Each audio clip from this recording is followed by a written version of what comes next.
Oh, it does make a noise. Alright.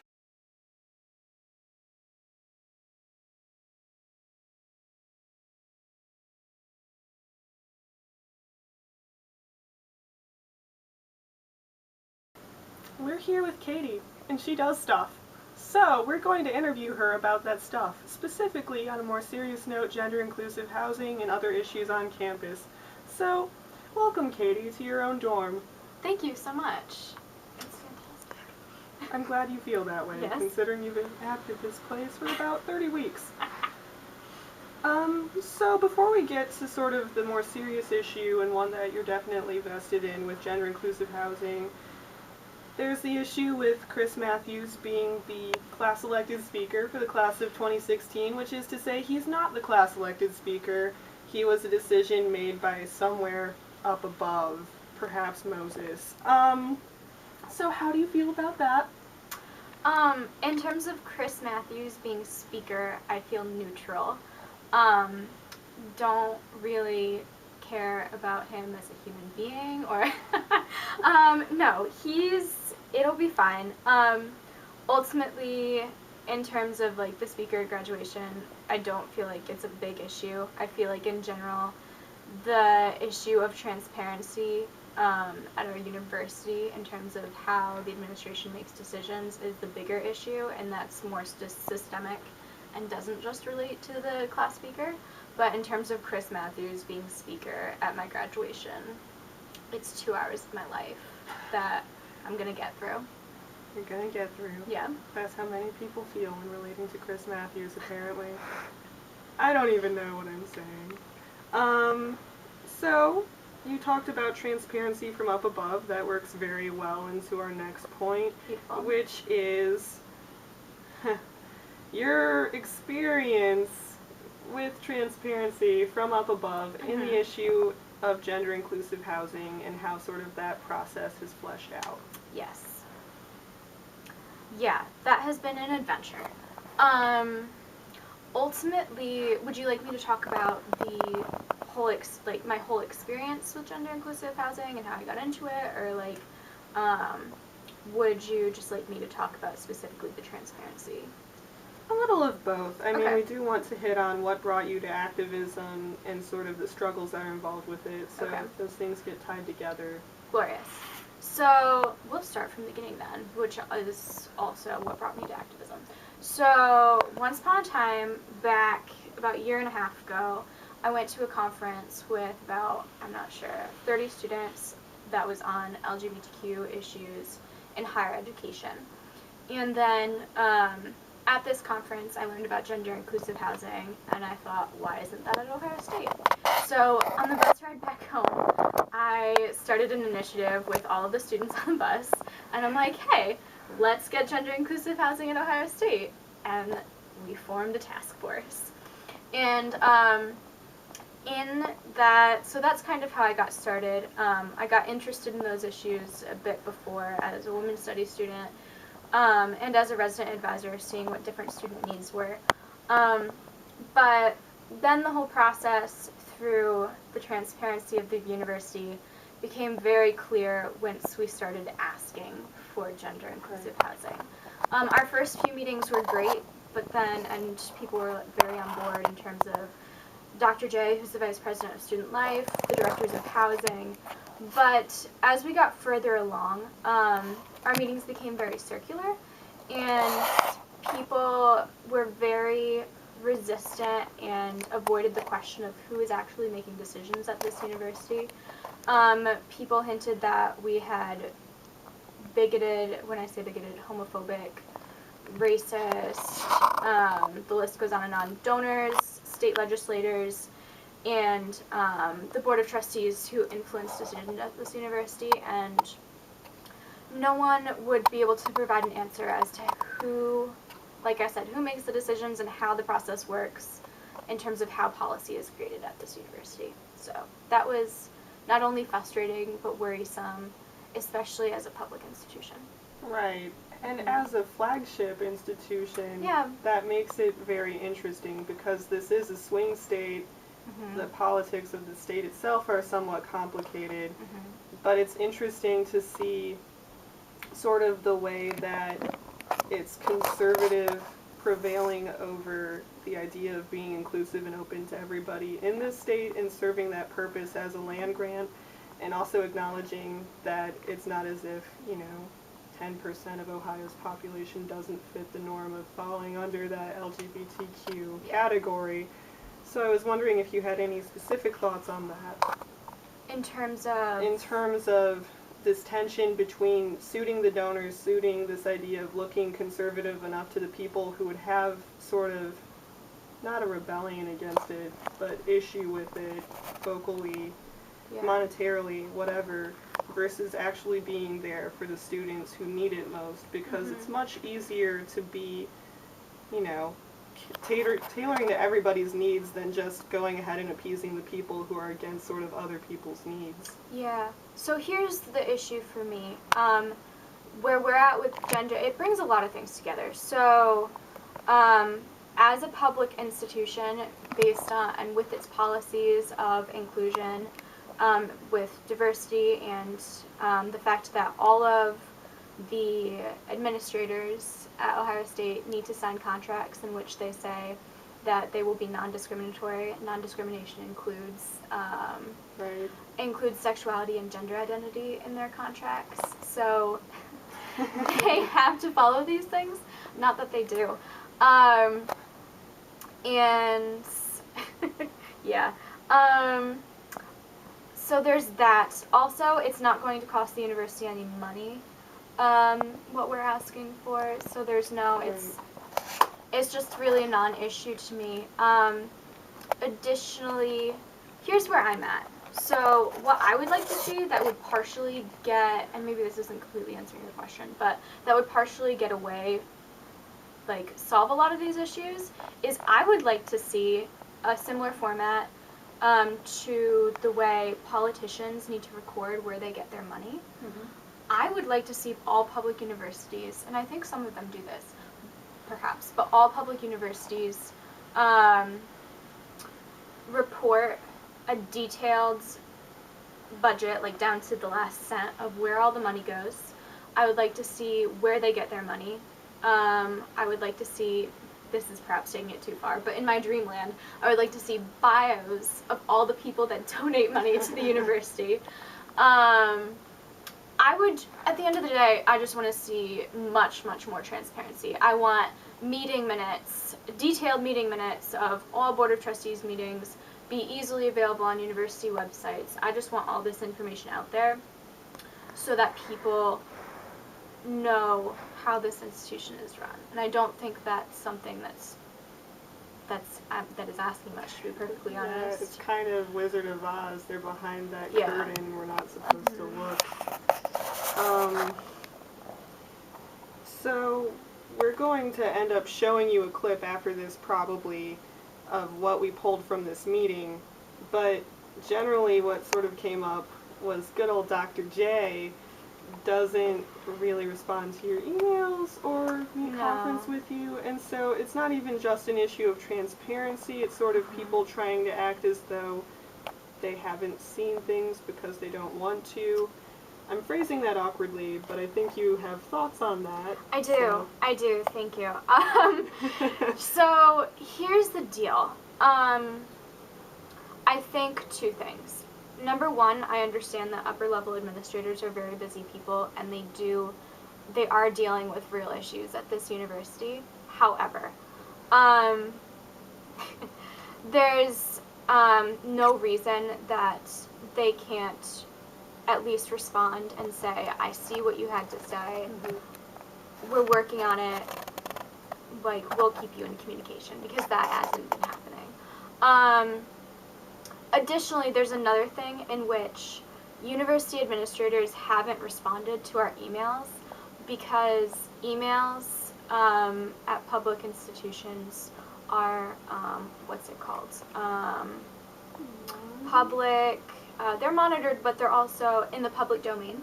So if someone requested to see anything that a university administrator had sent over email, they're allowed to have that.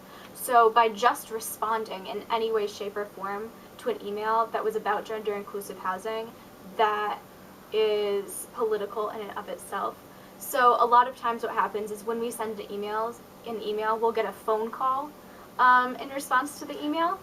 That has happened quite a lot in this process. I have very, very few direct email responses in writing from a lot of university administrators. Instead, we've gotten calls, and that's very deliberate on their part. And so, even though we had been talking about sort of this upper breast transparency issue, this issue of communication, it kind of ties into this idea that at the end of the day, students need to know what's happening, especially when the issue impacts them. So what I'm kind of wondering is, how would you spread activism, or spread knowledge rather, about something like gender-inclusive housing or anything that's important to students when upper brass isn't willing to do it? Yeah, so that has been a large debate among our gender-inclusive housing task force, the people that are interested, as well as some of the administrators that we're working closely with. From the administrators' side, we have had a large push to not make this public, and there's two sides to that conversation. One is the side that we're fighting against, in which doesn't want any media attention that could positively reflect negative on the university. I have no interest in that conversation. The other conversation is the side in which administrators that are friendly to this cause are concerned that if we do perhaps make a Lantern article or a Columbus Dispatch article or go to Campus Pride, which is a large national organization that publishes kind of like a list of LGBTQ-friendly colleges and universities, they're concerned that the community at large will, particularly parents in the state legislature, will be very angry that this is going on at the university, and then it will be pulled as whatever, any small thing that we have will be pulled, and or the state legislature will create a law in which gender-inclusive housing is illegal. That happened in North Carolina, I believe. As I go along, I'm realizing that I understand that fear, especially coming from people of an older generation who they have had different experiences when asking for or demanding change. But now I think we, as at least in the Columbus community, are in a place where I think that having that bigger conversation with the university and with the community is vital, and I wish I had done a Lantern article and a Columbus Dispatch article. Hopefully we'll see that in the future. I think other ways, some of the ways, we've been doing social media blasts, we've been doing email listservs, emailing different student listservs that might be interested, but I think ultimately there needs to be a larger conversation. Yeah. A couple of things struck me from the meeting that we went to, one of which was that they have rolled it out at a point in time that's very awkward. People have already done their contracts. There was some concern that in my mind wasn't exactly eased, that it's not a pilot program that's set up to fail, but I think more importantly, there's this tension between, there should be a difference in definition between a pilot program and making a bunch of people guinea pigs and kind of, seeing if cancer develops on these guinea pigs or something of that nature. So that was sort of one of the issues. And then there's just not a whole lot of transparency, as you've said. That's definitely clear. But it seems that there's a difference between sort of the people who are making these policies, trying to create these fact sheets, and really getting input on what the students need. So I don't know if you have anything you'd like to elaborate on with that. Do you have a specific question in that? Sort of, what are some major fallbacks? Location was brought up to where the gender-inclusive housing would be. The community around it isn't necessarily, they think it's going to be more tolerant, but they don't seem to have anything they have in place to guarantee that's a fact. Yeah. So, we can talk about a specific location. So, the location was decided for us.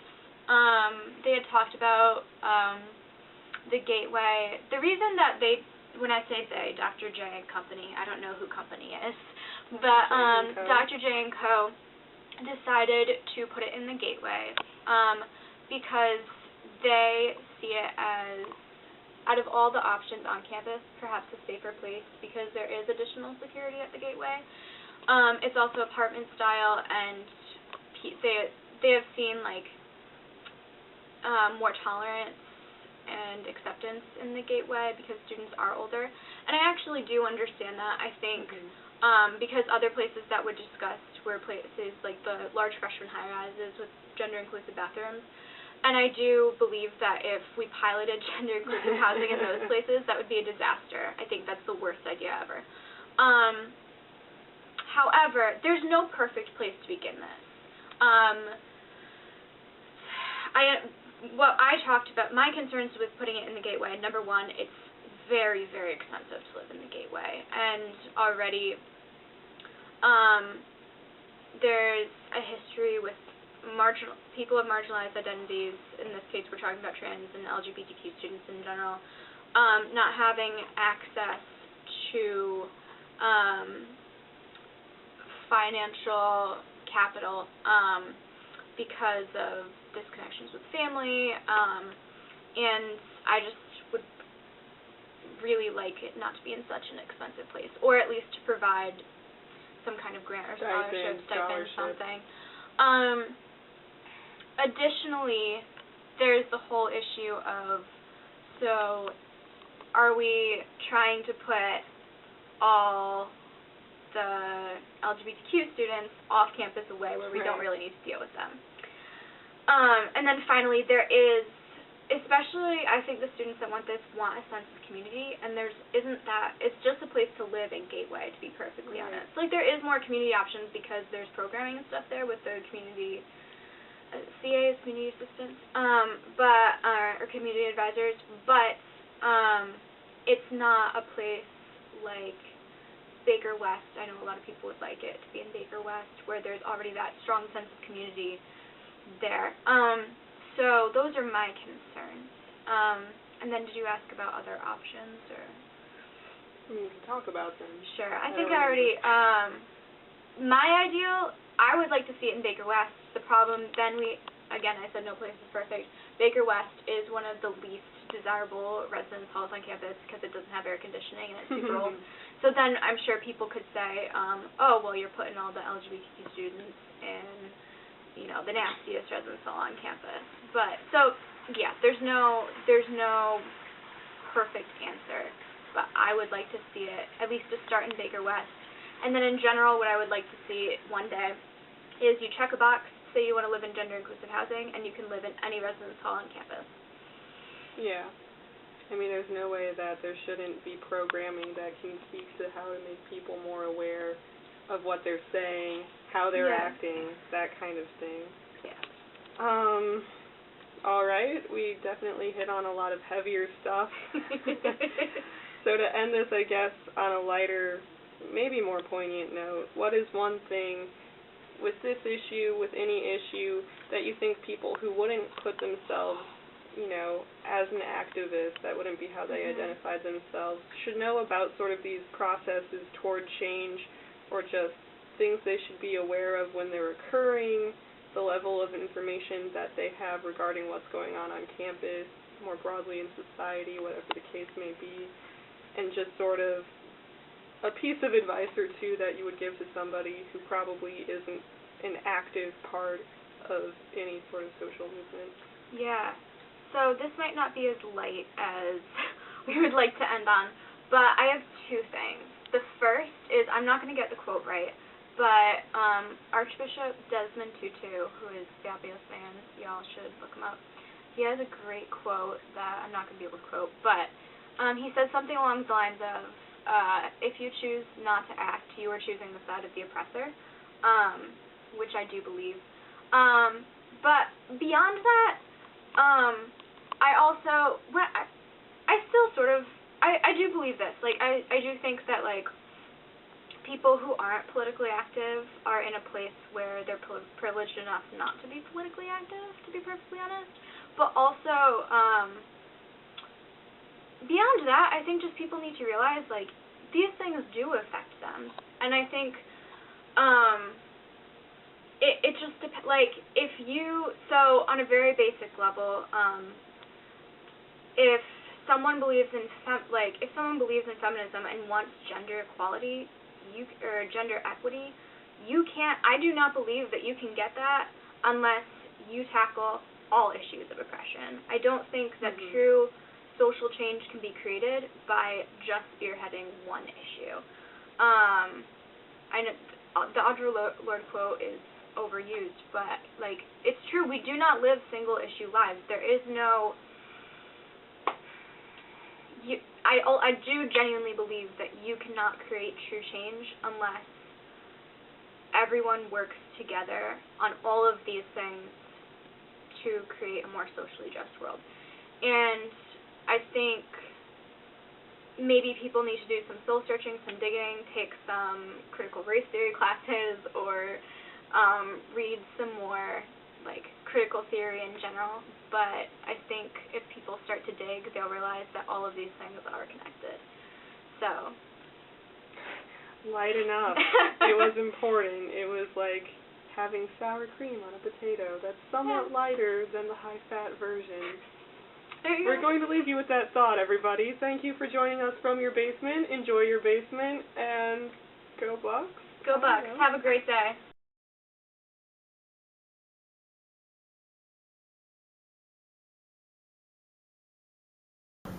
Gender-inclusive housing and GIH are both going to be sort of buzzwords, but also central topics to our video and the interviews that we conduct. So basically, Juanita and I had the experience of going to a 2-hour Q&A / information session / tour.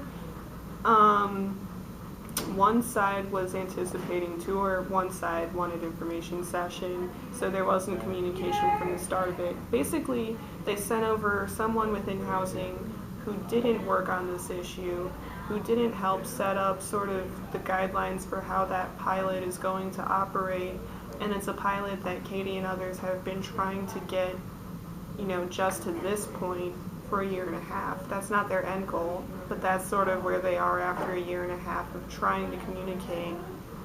And it's basically at a place where there are more questions than answers, and where issues of safety and information and cost and just lack of education that other people who live in the same building would have about gender-inclusive housing are not in place, or at least it's not certain they're in place. So Dr. J seems to be a central figure of somebody who's not really making herself as available as she needs to be to hear student input from those who would be affected by this decision. The decision came about for there to be a pilot program after people had already done their housing contracts, and the information wasn't really available, still isn't really available. And so there's this tension of housing saying nobody's signing up, and students who have a vested interest in this issue saying, I already have my plans, or I'm not confident in what's available to me. So there are just a lot of issues with other students in the same building potentially not accepting transgender students, not being aware of their needs psychologically in terms of don't be insulting to them even unintentionally, and there's nothing that really guarantees that education is going to be in place to avoid that issue, or again, just the simple fact that they know they're going to be in a GIH facility. So that's the short version. There are a lot of issues. Downtown has an impact on it that we don't fully understand, and that's kind of the central thing there. We don't understand.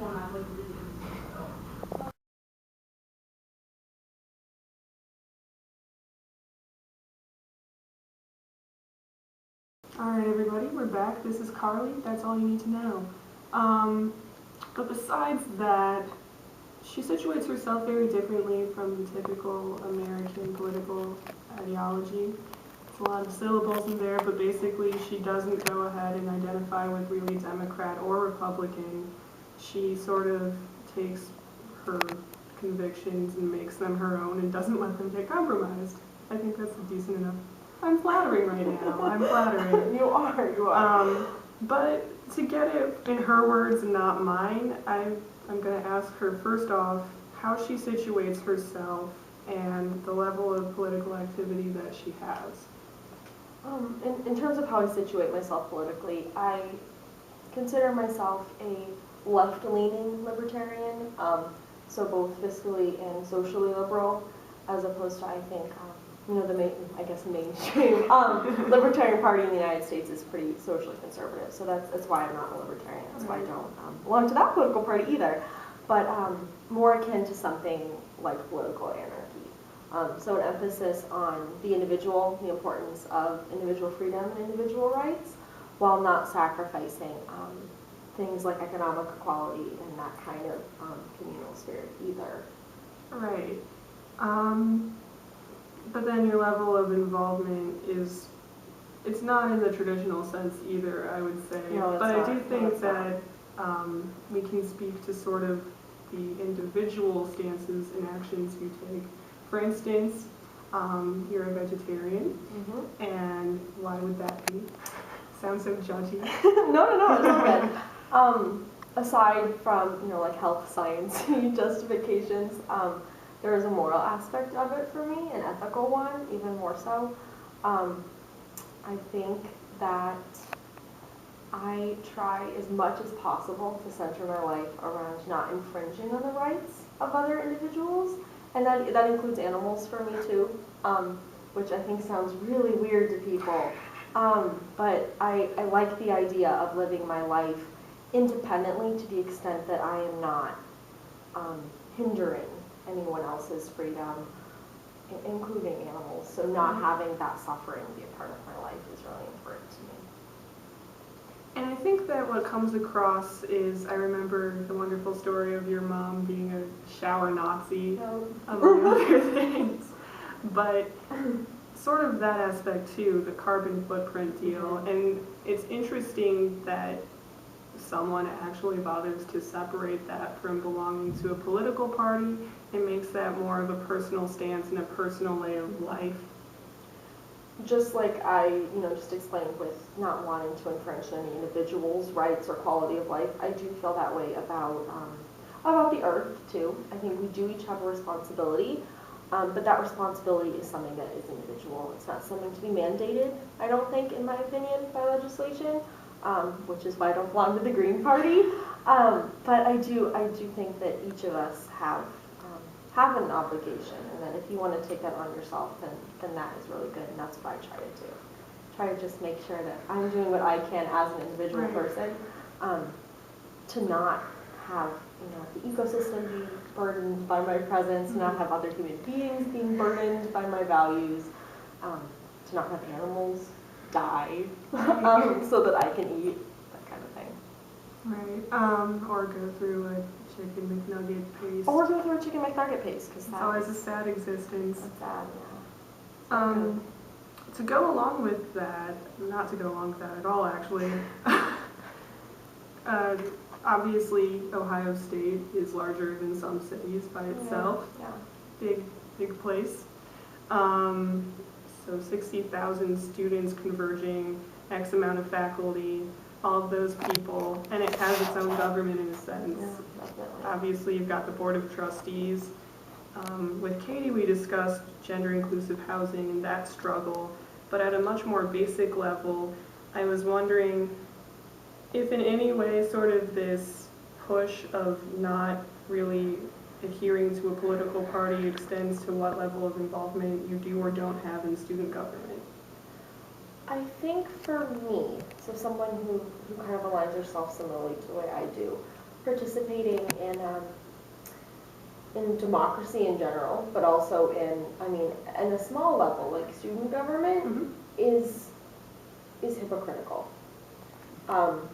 So I don't vote because I don't believe in, I know, it's horrible, right? I don't believe in the majority making a decision for the minority. And that is what democratic systems, even at the level of student government, do.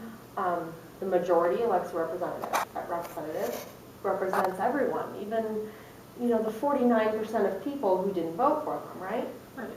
So for me, participating in elections and in representative positions like in student government it wouldn't be something I would do.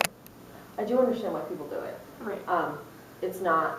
I think it's not a good way to express my own personal political views. I think it would be hypocritical.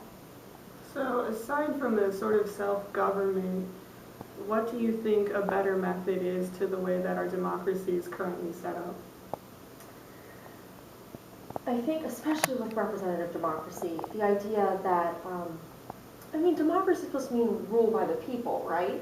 That the government, in our Declaration of Independence, it says that the government derives its right to rule by the consent of the people.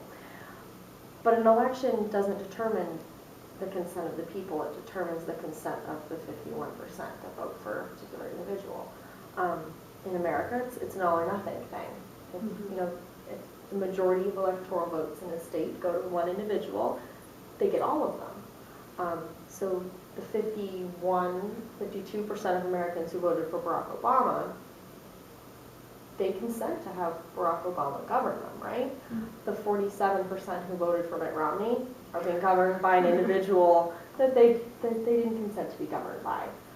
So that's kind of my central issue with it. I think that it's an illusion of choice when you go to vote. That we're given the idea that that's what fuels our government, the people. And I don't think that's true.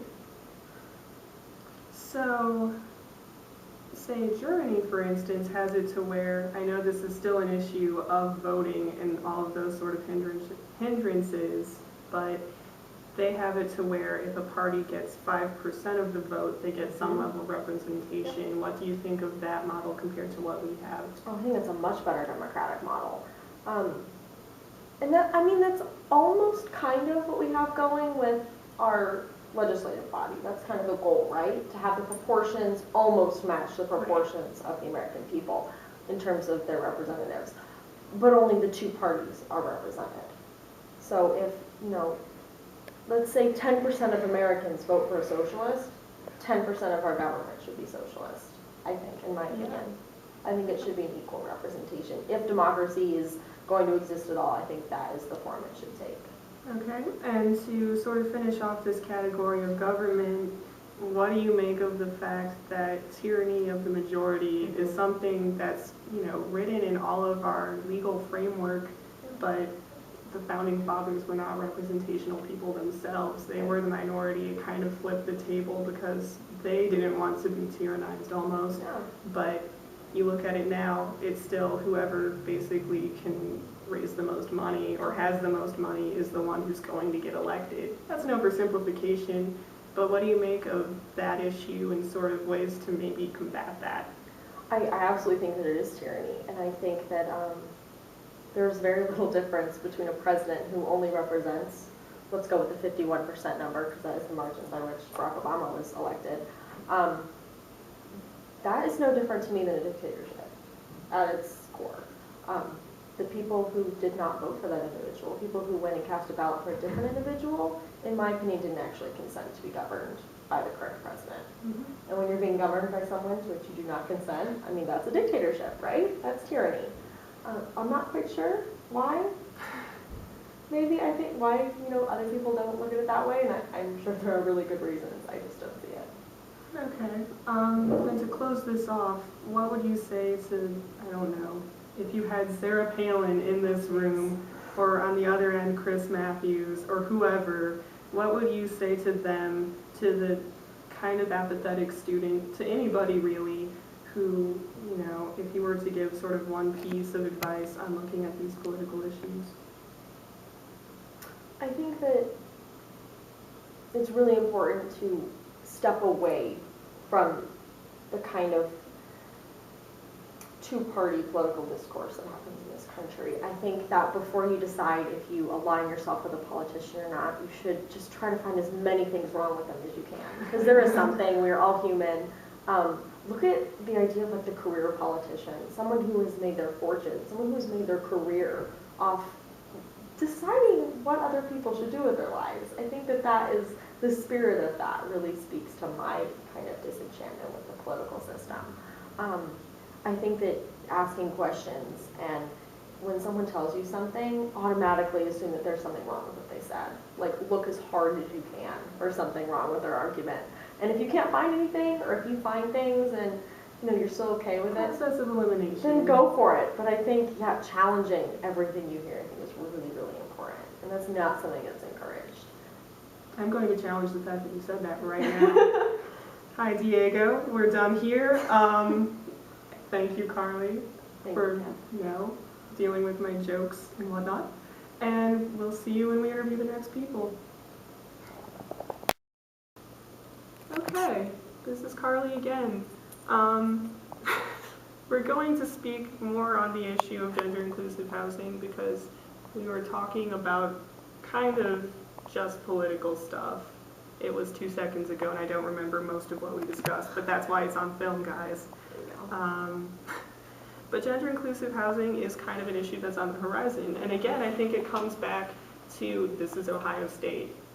There are 60,000 students here. It's one of the biggest campuses in the nation. What kind of precedent would it set if Ohio State can push through gender-inclusive housing and make it transparent?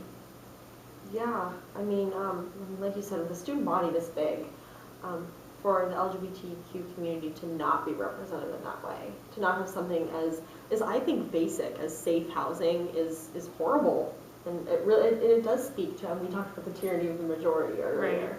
Because it's not an issue that that affects the majority of people. It's been pushed to the side, and because there's a particular political agenda that has a problem with the movement, they're just going to push it to the side. And I'm not involved in the struggle to establish the housing the way Katie is, but I think that it really speaks to kind of the way Ohio State is run, that it's a struggle to begin with. Yeah, I'm wondering if you feel in any way that swing state politics come into play. It's coming down where basically what the gender-inclusive housing people themselves have been told is, this isn't our decision, it's coming from downtown, it's coming from above, and eventually you run out of offices and you run out of floors and you start to wonder who above actually is. So, yeah, no, I think what kind of administration is that paranoid about something that I think is as simple as making sure that the people who pay to attend this university are safe. And politics in that way should not be involved in student life, I don't think. Yeah. I don't think that it should come down to, Ohio's a swing state, or the Republicans might not like this, or, it's right. Silly. It's silly. And I can see resistance coming from both ends of the political spectrum. And I don't think it should be that way. And I think that the people should have a higher standard for the people that they elect. It shouldn't be this bipolarity. It should just be, these are human issues. These are human rights. Right, and it's not something that affects the opposition. It's not something, And those students attend here anyway. Right, so, I don't know. The thing that confuses me the most with the process is you're going to go ahead and approve the program, make it run in the first place, and then you're not going to promote it. So you're conflicting and contradicting yourself as an institution. Why go ahead and, why do parents matter more Or why do people's opinion of these people matter why more do donors than matter safety? more than the people themselves who are on this campus and who have a lot more concerns in their lives than I do as this random white girl? No, I mean people's personal beliefs about what kinds of relationships they feel are legitimate should not come into play when it comes to student life and student safety on this campus. It's none of anyone's business. And I think an attempt to prevent the program from happening, to either not promote it at all or to just do away with the idea, to not have any kind of housing available for these students, is an attempt to, it's obviously an attempt to control the personal rights of individuals. The way that LGBT students are living their lives is not any business of a politician. Because What do you make of the fact that freshmen are not going to be part of the pilot program? I mean, again, like I'm not an activist in this movement. I'm not active in, setting up this program. But a concern I would have is that the freshmen who are entering this campus are probably the most vulnerable students. They're probably the people who need to feel most welcomed on this campus. It's a scary new experience coming to college, and I think that having a place for students who are struggling with those issues, things as simple as feeling safe where you live, really, I think I can see that being a huge issue for freshmen. A bigger issue probably than this is how you turn things into Dropbox. Let's meet once a week and take a class on that. Yeah. I mean, I think it really is an issue of basic safety. Right. Yeah. I mean, and obviously an infringement on individual rights, but. And what they're doing with the pilot program, at least at this point when this is being filmed, is they're not even informing other students that they're going to be in a gender-inclusive housing facility. They're not necessarily setting up that programming. They can change that, but there's no guarantee that programming is going to be there, especially when talking about transgendered students and using the appropriate pronouns and not, giving them psychological harm. It's not just physical. Right. Oh, absolutely. I think it really says something about the Ohio State administration that they are so resistant to even talking about it, to even informing students that this is an issue. Like before I met Katie, I didn't know this was an issue. I actually just assumed that there was something in place, which there isn't, obviously, and they're trying to work on it, and they're being met with such resistance. It's really a disappointment. Well, and I think, again, it's an embarrassment, I think. This may be redundant, but I just think that Ohio State has a great opportunity to set a precedent. Oh, yeah, absolutely. That hopefully history will look back and will be evolved enough going forward to say Ohio State did the right thing. We're not the first, but we are one of the biggest, and we're going to draw national headlines. That's probably part of the resistance. Yeah. But again, why allow a program to exist if you're not going to promote it? And what happened actually too was Katie spoke to the fact, or somebody at the meeting spoke to the fact, that if you search gender inclusive housing on Ohio State's website, it pulls up Ohio University and Kent State. It doesn't currently pull up one single thing on our website. Yeah.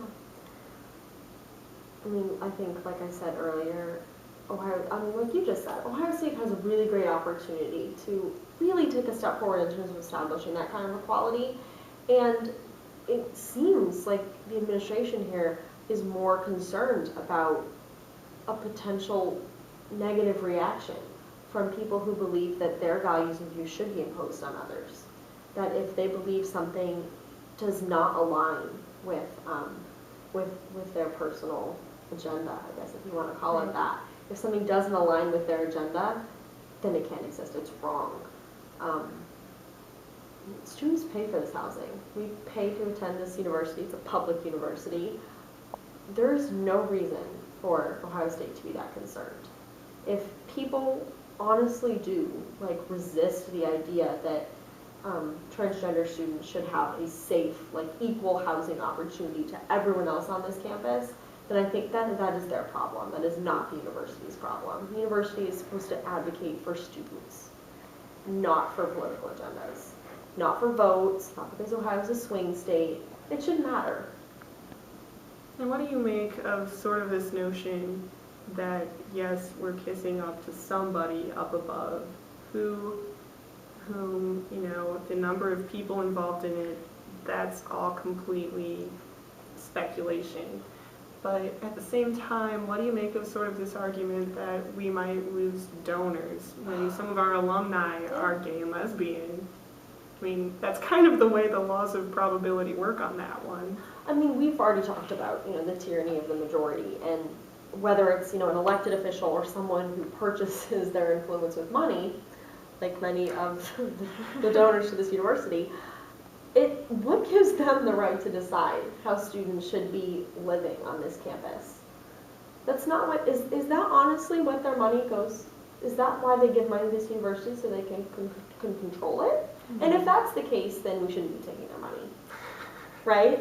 I mean, come on, like, I don't want to name names, but if someone feels like they can pay money to this university, to support this university, and have their name put up on buildings from North Campus to South Campus, everywhere, and that buys them the right to decide, to tell the university how it should mandate its students to live and think and act. It's wrong. All right, and then I suppose this would be a good one to end on, unless you will end up having anything else to say. But freshmen to sophomores to juniors to seniors, the level of education too that many people were requesting with sort of this gender inclusive housing is also gender inclusive programming. And teaching them how to do things that probably, if their parents are against their decision, they're not going to help them with. Or just in general, there are enough people who are against that decision, and whether they have the right to be or not, I think, is an obvious answer, but it's a separate issue. Mm-hmm. But what do you think that OSU, as this place that's fostering young adults to become adults, should be responsible for in terms of something like teaching people where to get hormones, or telling them places they can go to get support and that kind of thing? I mean, for me, like I said, I'm not an activist within this movement. I'm probably not the best person to ask, but for me, I think that if students want to form organizations that focus on outreach, that focus on education, that want to establish places for other students to come and talk and learn about, you said transgender issues, or any issue really, then they should be allowed to. I don't think that the university should be able to prohibit that kind of education. If students want to form a place to have those conversations, they should absolutely be able to. All right, cool. You've got this, guys.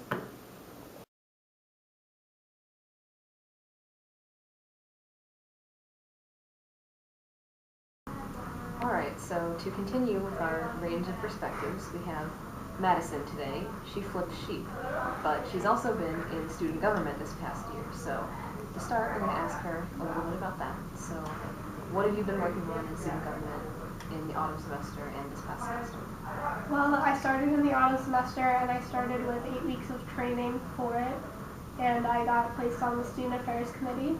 Currently, in the autumn, we were working on different projects, such as a better way to set up events and a better way to get students to know about the different clubs and organizations. So we're working on redesigning the website for that. And also we were working on getting Sloopies to have a delivery option. And then in the spring semester, I had class during it, so I was unable to be a part of it. Alright, so obviously your time constraints are at least partially keeping you from being more active in these fields, but would you say there's anything else that's holding you back there from being even just more aware of issues on campus? I just think they're not talked about or put out there as much as they could be. I don't think information is given unless you have to go out and actually search for it, and I don't. So. Oh, fair enough.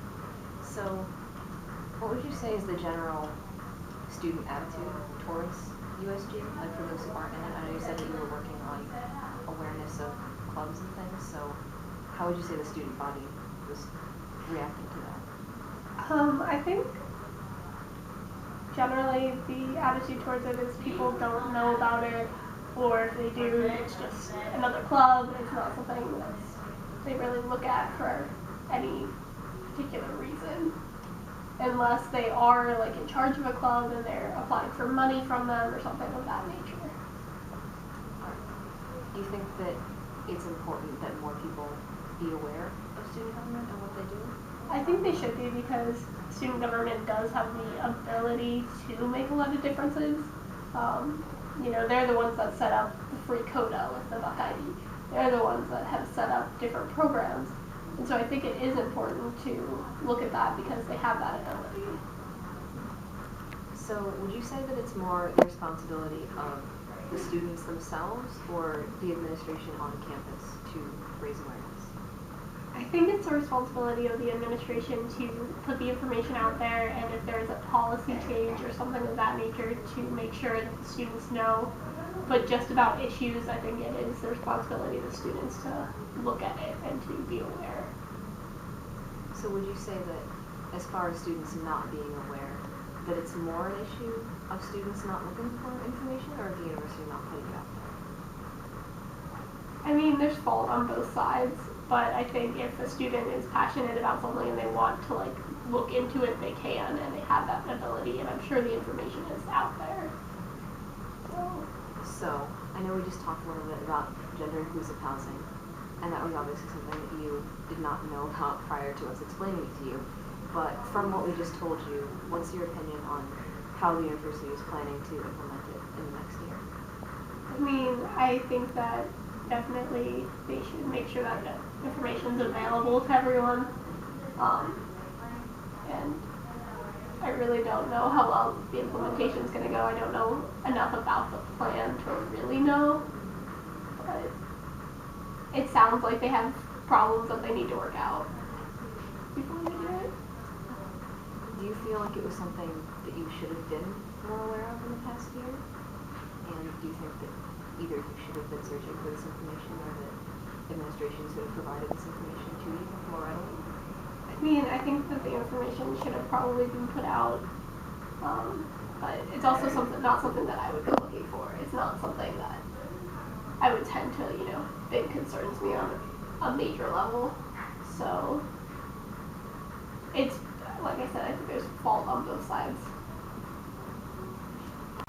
So starting next semester, there are going to be block plans that will charge more for blocks than the blocks are actually worth. At the most, we calculated something like $5.31 per block for a $5 block. So, any thoughts on that? It's a rip-off. Maybe you shouldn't be paying more for the block than it's worth. Especially since meal plans are required. And you weren't aware of this previously? Do you think you should have been made aware of this before paying for your blocks, maybe? Yeah. This is when I said that the new policies implemented should be the information that is given to students. This is, something that I think should be made, or students should be made aware of. Alright, so to finish this off, if you could, how would you change our current approach to student awareness to perhaps increase it? I think maybe having a place, whether a website or whether they do flyers or something, where anytime a new policy is implemented or there's new initiatives or maybe just the things that undergraduate student government is working on, maybe having a place where all that information is kept and readily available to students, maybe as part of the website or something. I think that would be helpful. Thank you very much for your time. Thank you.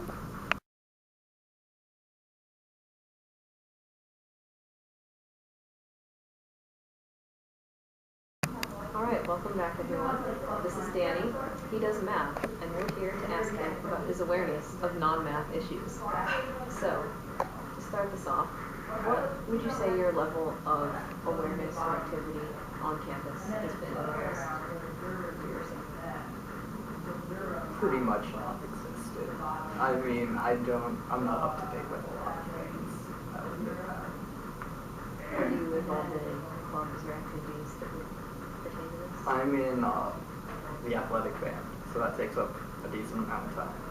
And this semester at least I'm in FEH, so I did the robot design project, and that took up a ton of time too. So even when I had free time, I didn't feel like sitting around looking up stuff. I just wanted to do nothing pretty much. Thank you. You just covered two of our questions at once. That was nice. Would you say that it's been detrimental to you to be less aware or less involved? That's tough. Honestly, I don't know if I would be any better off being more aware. It would probably be helpful because if there was an issue, I would be able to act if I could, but I wouldn't say I'm that much worse off not being super aware. So we just discussed gender inclusive housing, and you told us that you had no knowledge of it previously. So now, from what brief overview we were able to give you, do you have any thoughts on that, on how the university is implementing it in the next year? It seems like they don't really have a concrete plan set, and if they do, not a lot of people are aware of that plan, and so they can't act on it accordingly. Alright. Do you think that you should have been aware of this beforehand, or that the general student body should have been aware of this? Let's see, I don't know when they decided they were going to implement this. So if they decided they were going to implement this after, say, I filled out my housing contract, I would think that would be the place where that would be mentioned. So I guess it depends. If it probably should have been decided before housing contracts went out, so I probably should have seen it on the housing contract. That was actually one of the issues that we discussed, that it wasn't decided on until after a lot of people had already filled out their housing. And then now that it's finally being talked about, it's almost the end of the semester, and everyone's either filled out housing or signed their leases already. So there's not a whole lot of students going to be at this point. Right. So, moving on. We just talked a little bit about the increased block price, and right. now sometimes they're going to be up to about $5.31 or a $5 block. Mm-hmm. Thoughts on that? I mean, when I first heard about that, it was like, wow, that's kind of a ripoff. But when I think about it, sure, a lot of buildings require meal plans, and a lot of people first year they're required to have a meal plan. But a lot of people aren't required to have a meal plan too. So it's not like they're being forced into it, and it's also a lot more convenient than dealing with actual money, because you can just keep it all on your Buck ID. So if you didn't want to deal with that and you had the option, you could always just pay with money. And the convenience that comes with the blocks. I mean, it would be nice if it didn't come with an added price, but if it comes with a little bit of a price, I could live with that. As long as it's not much less than you're actually paying, it's not terrible, so I can live with it. Do you think you should have known about it earlier on in the semester when you were planning for next semester, or does it not change your opinion? I'm trying to think on housing contract when you filled out for your meal plan, if it had the price for next semester on it, and I don't remember if it did, and I just checked that one on the same plan. But if they had they should have had the prices for next year on it. If they didn't, then you could figure it out if you really wanted to, how much per block. So. Alright. So, speaking more generally about awareness of these issues, do you think that on the whole it's more up to students or to administration to put these things out there and make people aware of them? I think it's a shared responsibility, because the administration can put out as much information as they want. That doesn't mean people are going to care or actually pay attention to it. So there has to be an initiative from both sides.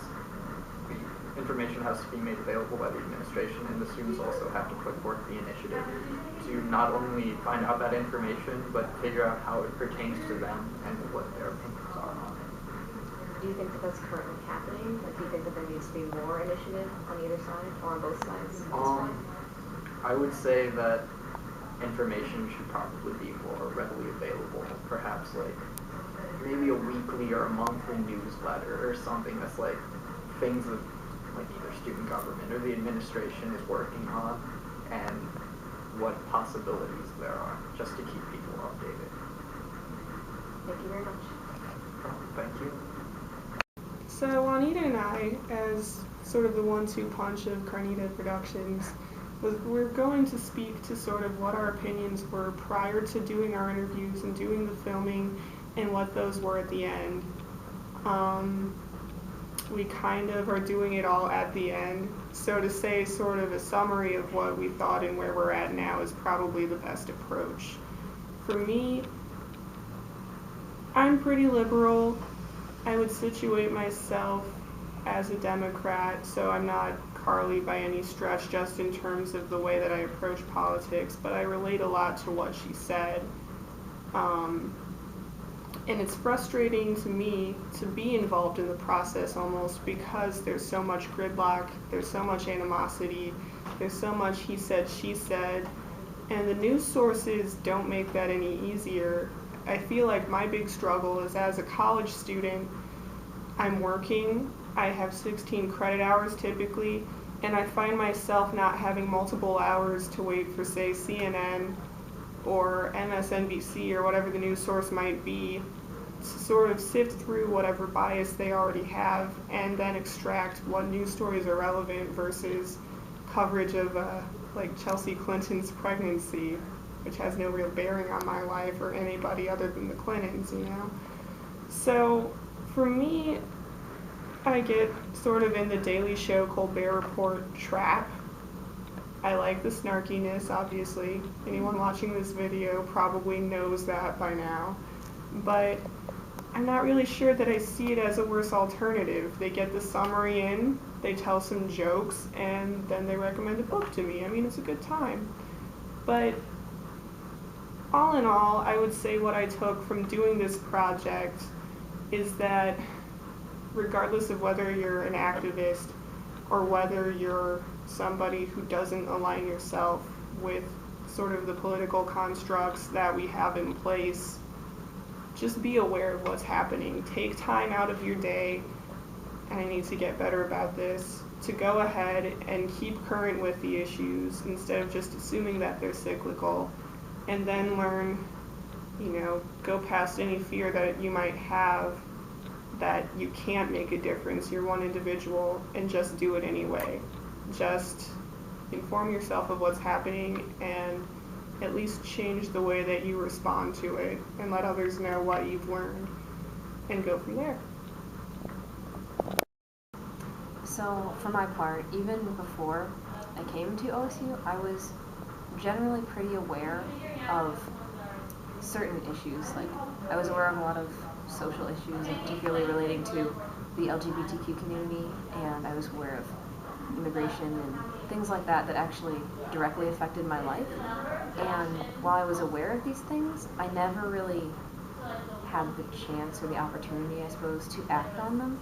And I would always sort of watch things happening and say to myself, oh, I wish that I could be a part of that, I wish that I was helping with this, but I never did, either out of some sort of apathy or just feeling like I didn't necessarily have the power to change anything, or like I wasn't able to be active in these sorts of things.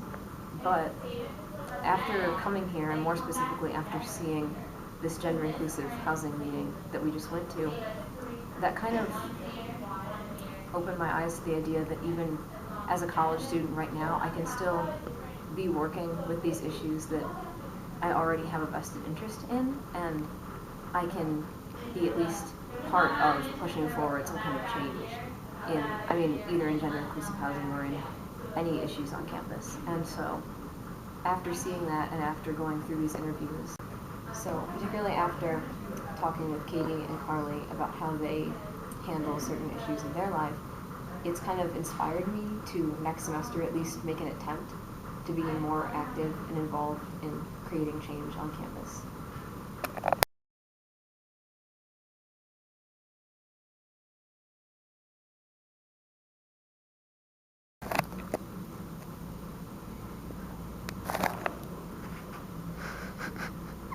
No, I thought this would hit a point where it would stop eventually.